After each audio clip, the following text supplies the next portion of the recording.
Welcome to our channel. Today we how to disable Mailchimp abandoned checkout journeys step by step clearly. To disable Mailchimp abandoned checkout journeys, begin by logging into your Mailchimp account. Once logged in, navigate to the Campaigns tab from the dashboard. In the Campaigns section, locate and select the Automations option. Under Automations, you will see a list of your existing journeys. Find the abandoned checkout journey that you wish to disable. Click on the name of the journey to open its details. Once the journey details load, look for the Settings tab, usually located in the upper right corner. Click on the Settings tab to access the journey settings.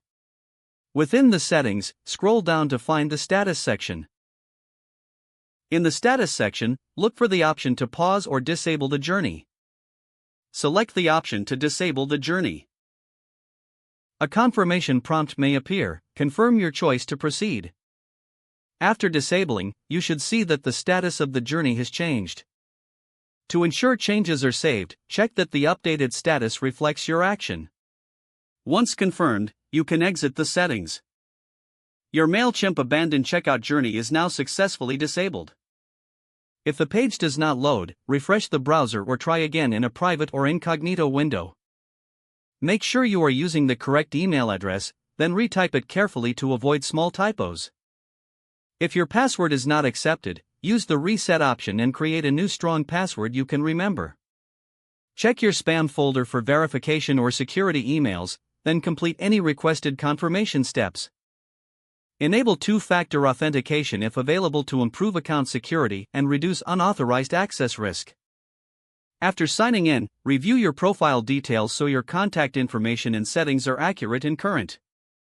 If you see an error message, note it down and try again after restarting your device and internet connection. Log out when you finish, especially on shared devices, to keep your account and payment information secure.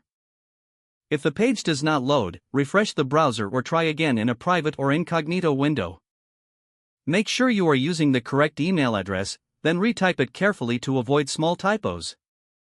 If your password is not accepted, use the reset option and create a new strong password you can remember. Check your spam folder for verification or security emails, then complete any requested confirmation steps.